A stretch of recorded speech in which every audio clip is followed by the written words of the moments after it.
Assalamualaikum warahmatullahi wabarakatuh. Hai sahabat MUI TV, kembali berjumpa dengan saya Elvi Hudria dalam program Sang Kiai.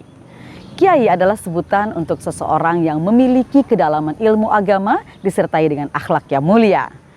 Kiai juga memimpin sebuah pesantren dengan sejumlah santriwan dan santriwatinya, mengajarkan kitab untuk mendapatkan ilmu pengetahuan yang mendalam.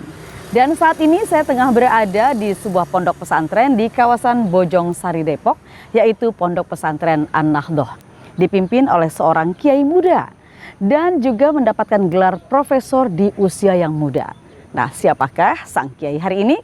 Ikuti program Sang Kiai sampai selesai untuk mendapatkan sebuah inspirasi yang mendalam. Baik, ikuti perbincangan saya dengan sang kiai.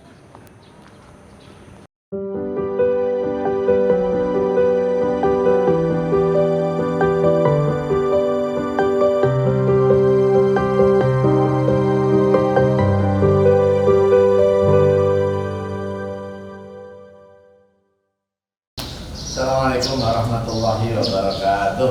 Waalaikumsalam warahmatullahi wabarakatuh. Ya Rabbi bil Mustafa wa bil maqasid lana waghfir lana Ramadan ya wasi'al karami.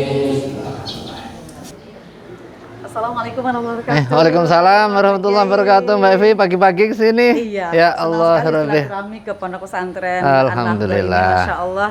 Ini berkah banget ya untuk Iya. wilayah sini. Ada sebuah pesantren pemirsa dipimpin oleh seorang kiai muda, Bapak Profesor Dr. Kiai Haji Asrorun Ni'am Sholeh. Ya, alhamdulillah. apa Kitab yang Nasoihul Ibad nih yang saya ngaji bareng santri setiap hari Sabtu.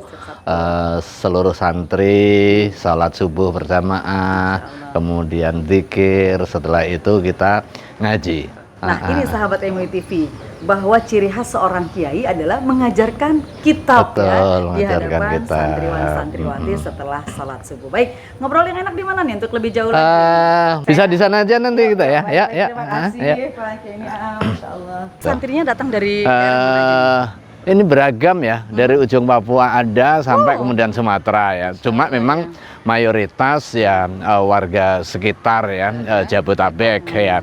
Tapi dari Papua itu juga ada hadir memang sengaja karena memperoleh informasi dari kolega, dari sahabat begitu, dia hadir untuk mengambil ilmu dan juga pengalaman di sini. Ini luar biasa ya, sahabat MUI TV, kehadiran Bapak Kiai Haji Asrorun Ni'am di wilayah ini menghadirkan warna religi yang begitu kental ya, karena hadirnya pondok pesantren. Saya pengen ngobrol lagi di tempat yang lain, boleh? Oke, Pak Kiai? di lapangan aja karena ini kan kondisi biar sehat pagi-pagi ya. Sip. Sudah berada dengan Bapak Profesor Dr. Kiai Haji Asrorun Ni'am Sholeh dan kita berada di spot olahraga nih ya. Kita makin sehat ya. Masya Allah. Prof, atau saya panggil Kiai aja ya. Pak Kiai, orang semua banyak yang tahu nama Profesor Dr. Kiai Haji Asrorun Ni'am Sholeh gitu. Tapi mereka nggak tahu lebih jauh tentang profil Ustadz nih. Nah, kita pengen menggali lebih jauh supaya bisa mendapatkan sebuah inspirasi bahwa banyak ya generasi kita yang juga ingin menambah ilmu pengetahuan sampai pada posisi sebagai seorang yang mempunyai keilmuan agama yang mumpuni. Kalau kita sebutkan ulama ya, sebagai ulama, sebagai kiai gitu. Nah, barangkali bisa cerita sedikit Pak Kiai tentang bagaimana nih, apakah menjadi seorang kiai itu memang menjadi cita-cita dari kecil atau gimana Pak Kiai ini? Begini ya, saya tumbuh dan berkembang di lingkungan yang aktif dalam dunia pendidikan ya. Abah saya ngajar di masyarakat, pengajian di masjid, di musola, kemudian kakek, nenek, termasuk juga kakak-kakak semua tumbuh dalam tradisi pendidikan. Jadi akhirnya memang tertanam di dalam kesadaran kolektif kita bahwa pendidikan adalah sarana efektif untuk kepentingan mobilitas vertikal. Pendidikan adalah salah satu bagian dari proses kehidupan. berapapun kalau orang tua itu diminta untuk kepentingan pendidikan selalu diusahakan. Iya, betul. Sekalipun bisa jadi tertatih-tatih. Saya juga paham. Dan Ustadz mengalami hal itu betul, juga ya betul. di rumah. Saya lahir dari kampung begitu. Dari sisi sosial ekonomi mungkin ya samalah umumnya kondisi sosial ekonomi di pedesaan yang sumber utamanya adalah pertanian. Karena pertanian itu ya tergantung kepada cuaca, tergantung cuaca, lagi pas banjir yang nggak bagus, bisa nggak panen, sehingga di dalam lingkungan pendidikan, termasuk juga lingkungan pendidikan di mana saya belajar, itu dulu bayarnya tidak berupa uang, tetapi berupa natura. Jadi pakai beras, ada telur, padi, begitu kalau pas panen. Tetapi kalau untuk urusan misalnya kita pengen beli sepeda, ditahan nanti dulu buat apa gitu. Tapi kalau untuk pendidikan udah nggak ada batas, nggak ada batas. Jadi pokoknya mau mondok di mana dibiayain, mau belajar apa dibiayain. Betul. Saya tertarik dengan bagaimana cara orang tua ini memberikan pendidikan dan menanamkan kepada anak-anak itu bahwa pendidikan nomor satu. Betul. Tadi diupayakan apapun ya. Betul. Nah ini bisa diceritakan kembali bagaimana sih pendidikan yang di rumah gitu pada saat itu, apa yang terkesan dari Ustadz dari pendidikan? Terima kasih. Yang pertama memang keteladanan dari Abah Ibu dengan kesederhanaannya, tetapi kemudian punya skala prioritas. Ada keinginan yang bersifat jangka pendek ya, soal fasilitas, soal mainan, kemudian soal sepeda yang kita inginkan. Ya, kebutuhan-kebutuhan yang sekunder. Tapi kalau keinginan untuk pendidikan difasilitasi. Sekalipun mungkin karena keterbatasan orang tua terkait dengan networking, itu terbantu dengan kepercayaan abah saya kepada salah satu guru yang yakin bahwa dia lebih punya banyak wawasan, sehingga begitu memberikan inputan kepada saya kemana sebaiknya melanjutkan pendidikan itu orang tua saya terbuka. Silakan, pokoknya dimanapun, tetapi intinya adalah soal adab dulu, soal adab di atas ilmu nih ya.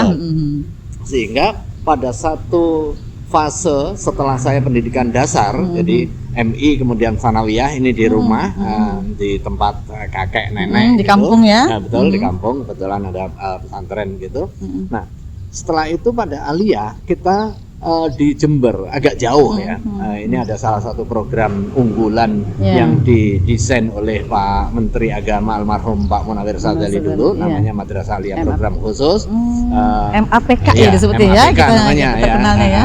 Nah, yang daftar dia harus ranking 1 sampai 3 di sekolahnya. Nilai minimal harus sekian. Kemudian bahasa Arab, kemudian pengetahuan agama dan matematika harus minimal 8. Kayak gitu. Iya. Kemudian ada stimulasinya. Singkat kata saya diterima. Itulah awal titik balik proses pendidikan, karena di situ beasiswa. Tempatnya jauh. Ibu abah saya punya keterbatasan untuk ngantar. Akhirnya diantarlah sama salah satu guru di sekolah. Saya ingat betul tuh pesan orang tua, pokoknya berapapun dan bagaimanapun kamu harus serius. Orang tua hanya mendoakan karena kamu sudah jauh, kamu punya tanggung jawab sendiri gitu. Saya merinding loh dengernya, karena terbayang Bapak Kiai Asrorun Ni'am remaja dengan dibekali seperti itu oleh orang tua, jadinya adalah seperti ini gitu ya. Satu pesan yang masih terngiang itu. Jadi pokoknya kamu patuh kepada guru, serius belajar. Satu, jangan ngerokok gitu. Nah, jangan ngerokok. Itu masih ingat betul itu. Padahal di daerah sana banyak orang Iya, itu kan lingkungan kampung, merokok, lingkungan Jawa Timur lagi kan gitu. Terus ada lagi lanjutannya. Kalau kamu ngerokok, tetap disangonin sama ibu gitu kan. Tapi nggak didoain. Nah, justru itu yang paling penting ya, doa orang tua. Masya Allah. Ini ada begini ini juga mungkin salah satunya doa pasti. orang tua. Iya, saya yakin sekali, dan itu diikuti ya oleh Ustadz ya. Pesan itu betul-betul sampai beliau sekarang ini masih teringat, artinya memang tertanam sekali. Ustadz, ya. Dan saya kan memperoleh jasa hebat dari para guru. memberikan dedikasi ilmu, kesempatan, bahkan hartanya untuk kepentingan proses pembelajaran. Termasuk saya menjadi objeknya, saya memperoleh layanan itu. Saya mulai dari SLTP sampai perguruan tinggi memperoleh kesempatan beasiswa. Iya. Beasiswa prestasi ini, bukan beasiswa miskin. Beasiswa. Nah, saya berpikir ini orang dahulu institusi mendedikasikan untuk kepentingan perbaikan generasi melalui beasiswa. Dia menanam. Iya. Nah, salah satu buahnya kan saya. Iya. Saya nggak boleh berhenti, hanya berhenti kepada saya. Iya. Maka tugas saya adalah melanjutkan apa yang sudah ditanam oleh Masya orang Allah. agar tanaman ini tetap lestari. Betul, karena kita kan ada batas usia. Betul, Ya, kita makanya nggak ada kemudian yang nerusin. Pada saat saya masih kuliah ini, memulai proses perintisan di sini, Ya. bermula dari tanah kecil. Jadi di sini memang khas pondok klasik kali ya. Iya, iya, iya. Jadi bukan tanah dulu yang dimiliki, tetapi Tapi, semangatnya dulu. Awalnya di sini cuma 2 lokal aja. Ada tanah kecil gitu. Iya, iya, iya. Udah bismillah kita mulai bersama beberapa rekan. Ayolah. Emang ciri khas pesantren yang benar ya seperti itu. Dirintis, Betul, bukan udah ada gedungnya, betul, iya. udah ada orangnya gitu. Dirintis dari santri Jadi 5 orang, 12 orang gitu ya, Ustaz ya. Betul. Awalnya itu ada 15 ya, 15 Iya. orang. Hanya 2 kotak di sini. Iya. Kita waktu itu masih kuliah, masih Iya. S2, bersama dengan teman-teman. Akhirnya ya sudah, setelah sekian tahun ya mulai kemudian ada yang jual Iya. tanah, kita mulai Insya Allah kita mah tetap hingga berdoa. hari ini. Alhamdulillah ya. Berapa lokal ini 3 sudah atau ya? 4 titik spot, makanya Iya. ini agak terpisah-pisah, bisa jalan. Ustaz, ada seberang, saya mau nanya ada lagi seberang nih. sana. Ini kan bicara soal perjalanan kehidupan Ustaz. Dari kecil, remaja, dewasa. Kalau anak kecil itu kan ada nakal-nakalnya Ustaz. Oh, iya. Ustaz dulu ada nakal-nakalnya nggak lagi kecil itu? Ya, manusiawi. Iya. Jangankan kita orang para kiai yang kemudian kita tahu bagaimana kebesaran beliau itu kan, kalau Pasti kita ada. baca sejarah biografinya ya ada sisi manusiawi, Manusianya ya. anak-anak, Iya. usia remaja itu kan pasti ada iya, lah iya. kenakalan, gimana kita main malam-malam. Kebetulan kan saya tinggal nggak jauh dari persawahan tebu. Oh ya kebayang. Nggak jauh Ya, kan? ngumpet dari tuh di tebu-tebu. Pertama itu, kemudian yang kedua ngambil tebu tanpa izin. Nah, itu kan disimpannya di mana? Markasnya di mana? Di mana? Markasnya di musola di pesantren. Jadi kita janjian habis sholat isya, setelah itu yuk nyari tebu. Istilahnya nyari, bukan nyuri. tebu. Nyari tebu. Iya benar juga nyari, tapi diambil di tanah. Kita ambil, Iya. terus kucing-kucingan sama penjaga. Iya, gitu. iya, Masya Allah. Setelah itu disimpannya di mana? Di musola. masjid, di musola juga. Ya ini semua hal yang menjadi sebuah kenangan. Nanti kalau ketemu pemiliknya tinggal minta maaf, minta halalnya. Betul. Iya. Jadi kita punya bekal dari proses pembelajaran di kelas, kemudian di pesantren, kemudian kita punya bekal pengalaman. Jadi kan sumber pengetahuan itu tidak hanya di kelas tatap muka, tidak hanya dari guru, tetapi dari pengalaman. Kan. Maka itu saya selalu menghimbau kepada santri-santri saya, manfaatkan sumber belajar yang beragam. Ya. Kita juga menerapkan satu model integrated ya, pendidikan formal tatap muka di kelas, kemudian sumber belajarnya adalah guru, kemudian perpustakaan dan segala kelengkapannya. Tetapi pada saat yang lain kita juga menekankan aspek non formalnya, bagaimana life skills. Kita punya toko, di mana toko ini bukan hanya sekedar untuk transaksi jual beli, tetapi untuk pembelajaran santri, bagaimana membangun entrepreneurship. Kemudian kita ada pusat cukur, kita bekali anak-anak yang punya keterampilan cukur. Kemudian ada greenhouse, bagaimana memberikan pembiasaan entrepreneurship di bidang agriculture dan sejenisnya. Saat ini menarik, saya belum secara dalam lagi bagaimana bahwa kita kan dalam hidup ini nggak mulus-mulus semuanya ya. Ada pasti kendala-kendala yang mungkin kita hadapi. Kita menghadapi kendala-kendala untuk menjadi orang yang sukses. Ikuti obrolan saya dengan Profesor Dr. Kiai Haji Asroni Amsoleh di Pesantren An-Nahdhah setelah informasi yang berikut.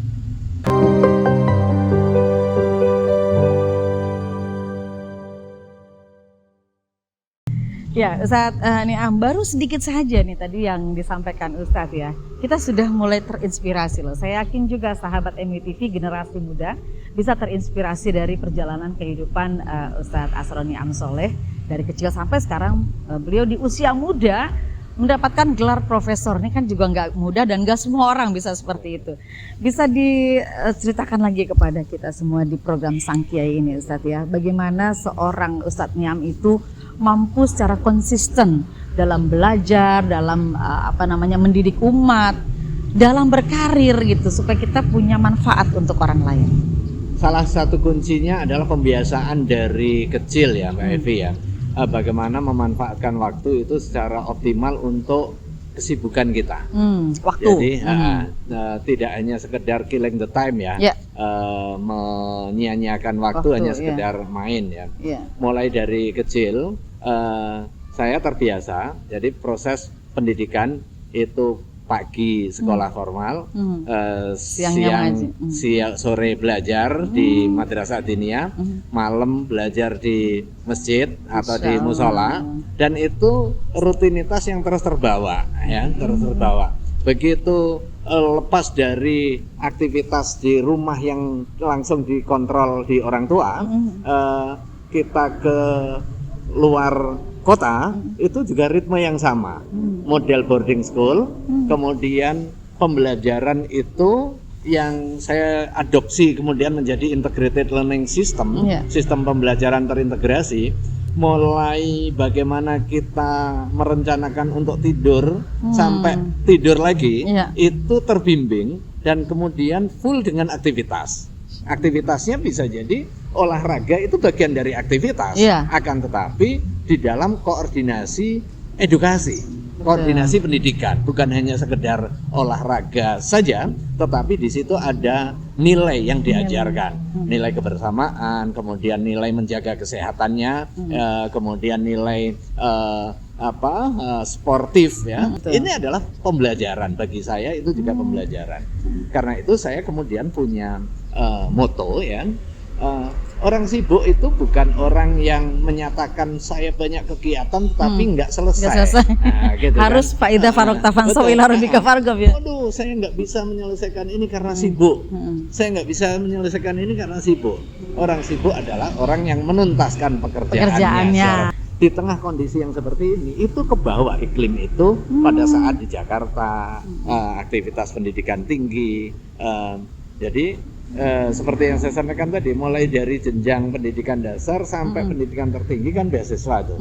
Tetapi beasiswa itu kita tidak manfaatkan untuk foya-foya. Betul. Tetapi beasiswa itu kita manfaatkan untuk proses pendidikan yang lain. Sebagai tanggung jawab ya. Sebagai tanggung jawab. Jadi pendidikan yang lain itu bisa untuk saya, penguatan kapasitas, bisa juga untuk orang lain. Betul. Pada saat S1. Dulu saya kuliah di Libya lagi. Libya juga ya? Dari 93 sampai 2001. Itu S1-nya berbarengan berarti gitu? Berbarengan. Jadi 2 kali dalam satu waktu. Itu S1 yang kemudian ini dapat beasiswa, kemudian kita manfaatkan untuk kuliah lain. Jadi subsidi ini. Kemudian ngambil kursus bahasa Inggris.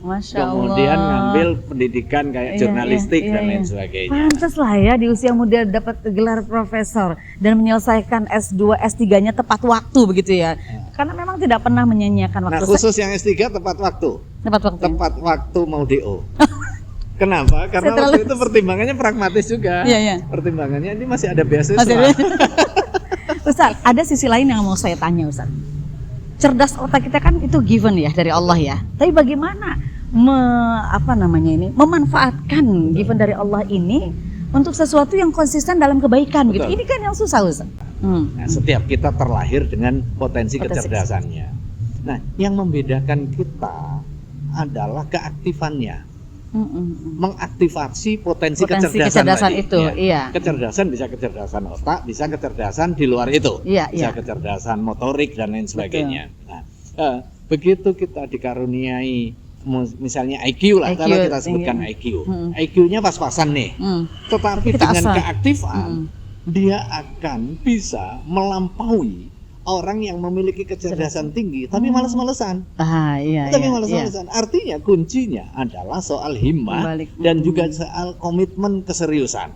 Itu saya kira pesan buat para santri ini ya. Jadi nggak ada orang yang bodoh asalnya. Allah menciptakan dengan segala kesempurnaannya. Kita semua punya potensi kecerdasan dengan pendekatan multiple intelligence, kecerdasan berganda. Bisa jadi orang punya kelas yang sama, tetapi intervensinya berbeda. Iya. Mulai dari hal yang paling dasar. Contoh yang paling dasar apa? Pengajaran terkait dengan Al-Quran, baca tulis misalnya. Sama-sama kelas 1 sanawiyah atau kelas 2 aliyah, dia bisa beda level karena intervensinya personal. Intervensinya personal. Ada kalanya intervensinya yang bersifat kolektif, seperti apa? Kegiatan kepramukaan, kegiatan organisasi. Itu pengaruhnya luar biasa ya untuk pembentukan pribadi ya. Betul. Ini mental juga. Di sini OSIS-nya kita ganti IPNU. Untuk kepentingan apa? Memberikan pengalaman bagi mereka untuk mengatur organisasi di level dia sendiri dan melanjutkan dari kegiatan kita ya di dan itu terkoneksi dengan aktivitas di luar kan gitu kan. Sehingga nanti pas begitu dia masuk begitu masuk ke dunia nyata gitu dia sudah tahu ya karena dia sudah diikuti oleh pengalaman dia gitu. Sudah dapat network, kemudian sudah dapat privilege sekaligus juga kesempatan untuk melakukan proses mobilitas dengan network yang besar tadi. Betul. Dia punya pengalaman misalnya organisasi IPNU di sini. Begitu selesai kan ada IPNU di mana-mana. Betul, cabang-cabangnya kan banyak nih. Terkoneksi. Betul. Setelah IPNU misalnya organisasi mahasiswanya nanti dia sudah punya basic gitu. Betul. Di sini yang saya maksud integrated learning system tadi itu. Kognitif, psikomotorik dan juga afektif secara bersama-sama. Ini keberlanjutan terus ya Ustadz ya, nggak berhenti di diri Ustadz, nggak berhenti hanya di pondok ini, tapi juga kita membayangkan ini bisa berkembang ke seluruh Indonesia bahkan internasional. Guru kita bahasa Kiai Ma'ruf itu kan harus ada komitmen continuous improvement. Komitmen continuous, jadi ada keberlangsungan terus ya Ustadz. Berkelanjutan. Selanjutnya Ustadz, lagi-lagi kita bahwa hidup ini tidak mulus, ada saja tantangan-tantangan di hadapan Ustadz. Saya yakin itu pasti ada ya. Nah, ini bagaimana menghadapinya? Ya, yang pertama kolektivitas ya, membangun kebersamaan. Itu kemudian yang kedua bagaimana komitmen untuk membangun jejaring. Tetapi di dalam konteks komitmen membangun jejaring itu selalu ada yang nggak sesuai dengan ekspektasi. Ada yang agak berat memang pada saat saya membangun merintis di sini di tengah aktivitas personal saya, aktivitas profesional saya. Mau nggak mau memang harus memilih pada suatu masanya nanti ya. Ya jujur ini bagian dari kelemahan saya ya secara personal yang nggak memungkinkan untuk berbagi semuanya gitu. Di sini saya nggak bisa hari per hari dan itu memang salah satu kelemahan kan. Tetapi itu saya tutupi dengan meminta kehadiran orang yang mensubstitusi fungsi itu, fungsi kiai yang menjadi bapaknya di dalam aktivitas keseharian. Sementara saya dengan waktu yang berbagi itu tetap mewajibkan diri untuk berinteraksi dengan santri. Minimal seminggu sekali saya hadir untuk apa? Untuk belajar bersama. Nah, itu yang terjadwal. Yang nggak terjadwal ya pasti setiap waktu kemudian kita seperti tadi ya mengajar kita ya, jadi berhadapan langsung dengan anak-anak santri ya. Saya akui itu menjadi salah satu loophole ya, karena kiai itu kan sebenarnya butuh keistiqomahan. Betul. Pesantren itu menjadi kuat karena ada figur sentral yang nongkrongin setiap waktu. Ustadz ini kiai intelek lah. Jadi kitabnya mateng, luar biasa.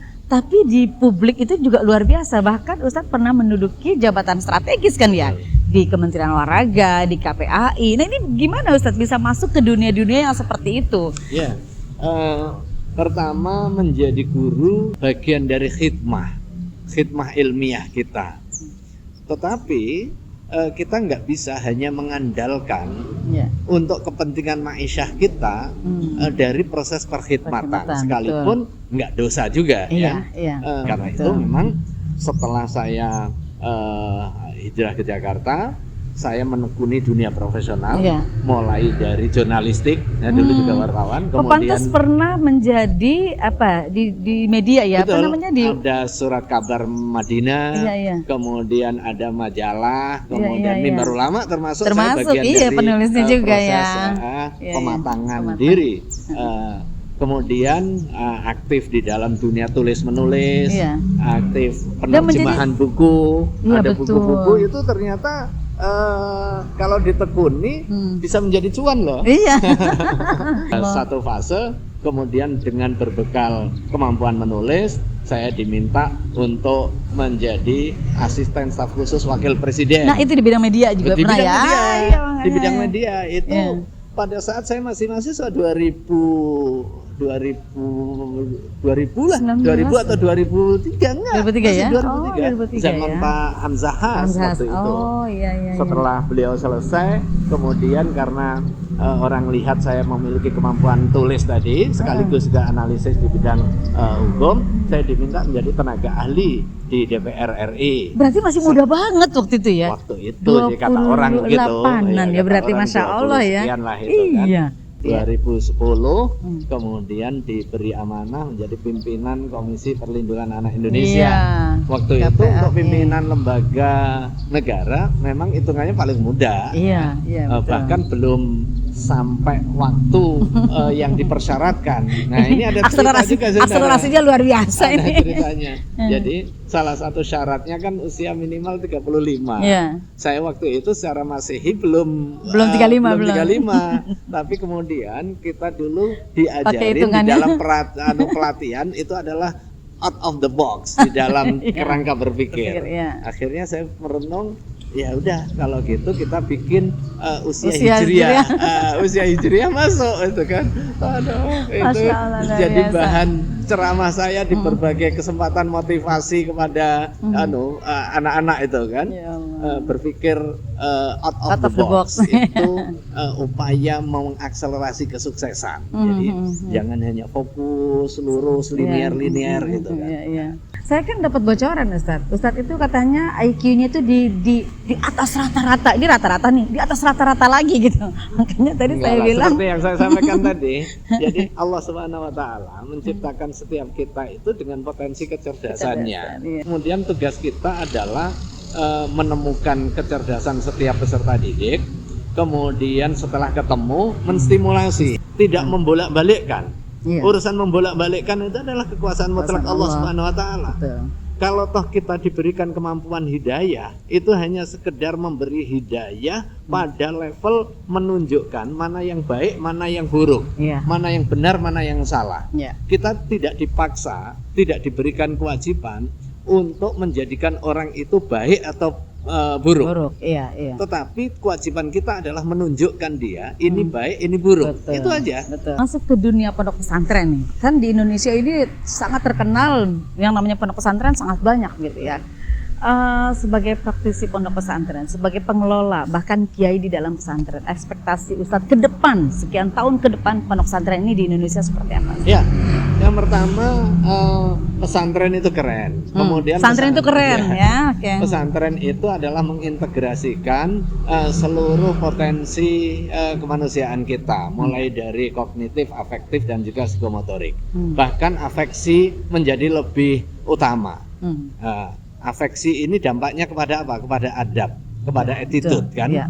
Makanya al-adab fokol ilmi. Adab itu di atas ilmu.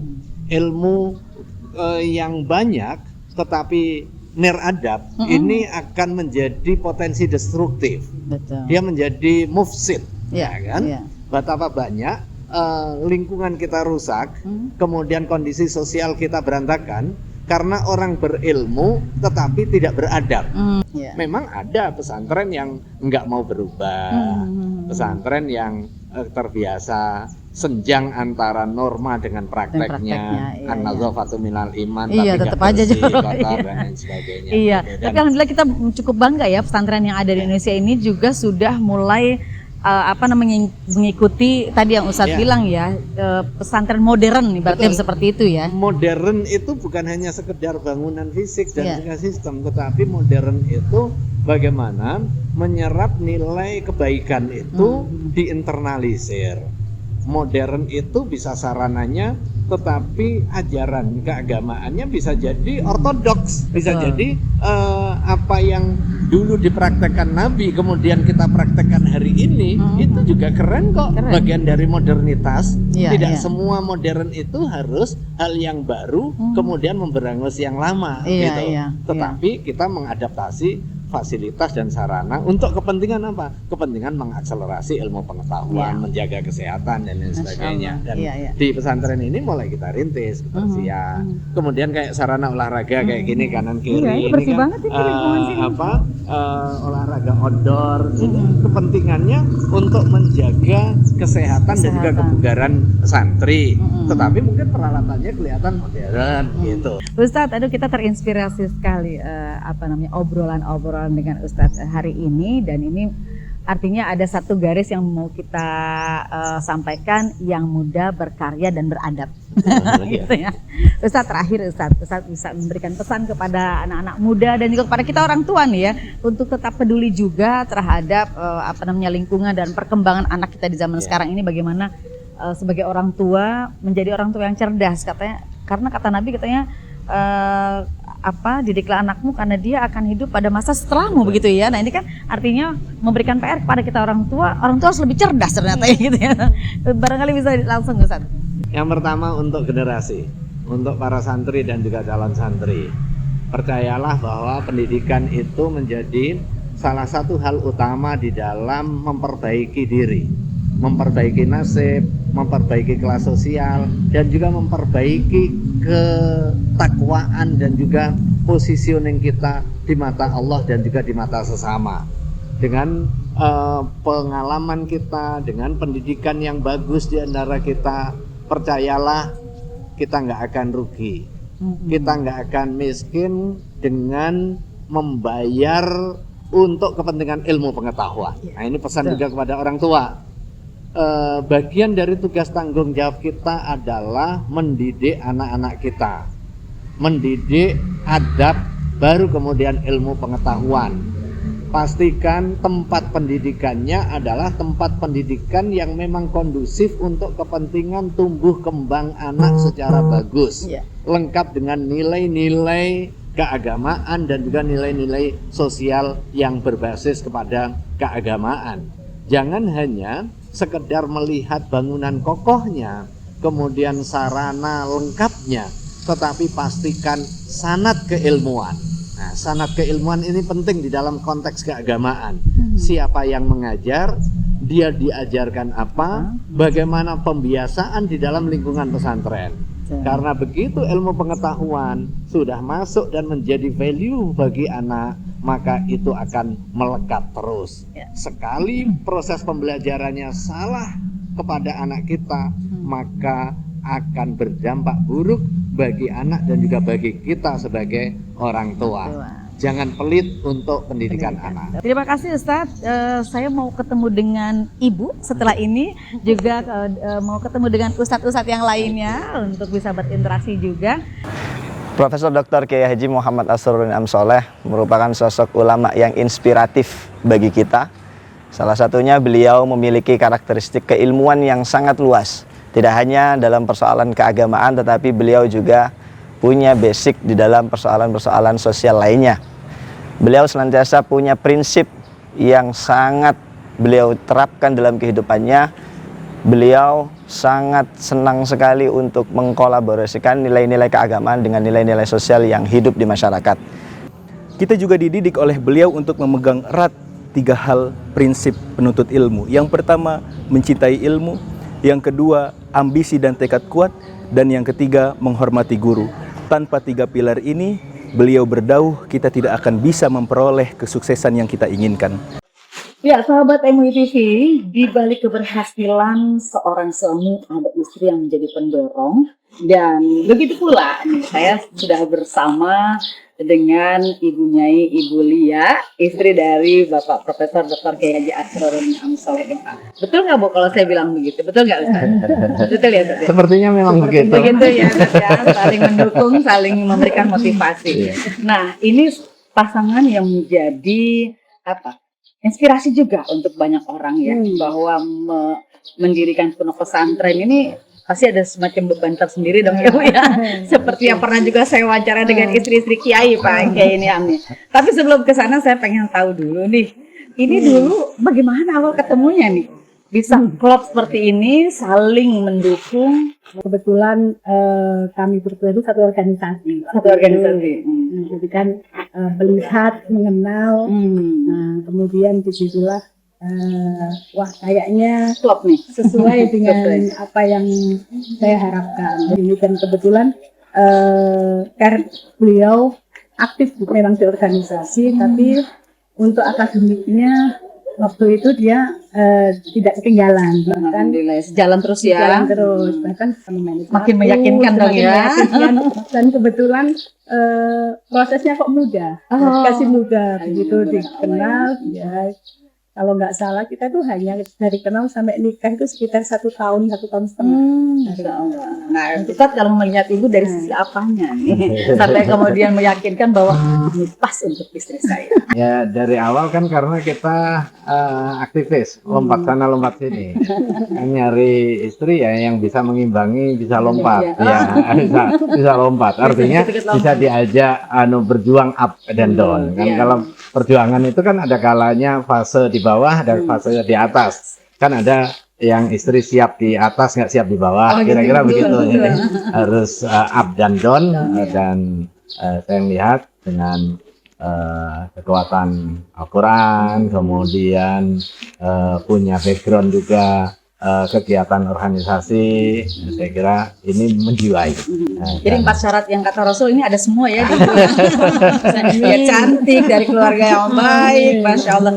Nah sekarang begitu berumah tangga, prinsip apa sih yang dipegang dalam rumah tangga sehingga bisa langgeng, bisa menyelesaikan persoalan? Kan gak lepas dari persoalan ya yang namanya berumah tangga. Siapa duluan kira-kira yang menyelesaikan masalah? Saya selalu bilang kita itu kan rumah tangga itu ibarat satu dari kanan, satu dari kiri. Iya. Kalau yang satu dia harus berusaha terus menuju ke kanan, kan capek. Dan akhirnya takutnya nanti kan putus asa di tengah jalan. Tapi kalau saling, yang satunya juga menuju ke kiri, satunya menuju ke kanan, artinya kita ya saling empati, saling percaya, saling hidup. Kalau salah satu saja rasanya berat. Iya, setuju ya Ustaz ya? Ya, memang begitu adanya. Begitu. Begitu sekolah pendidikan, bagaimana pola pendidikan kepada anak sementara kedua orang tua sibuk? Kan zaman sekarang begitu ya, dua-duanya sibuk. Termasuk juga jenjang pendidikan berikutnya. Kita semua kan anak berlima nih. Kita bikin kesepakatan. Pokoknya setelah SD mondok. Mondok. Nah, itu tapi sudah komitmen ya dalam keluarga ya. Komitmen.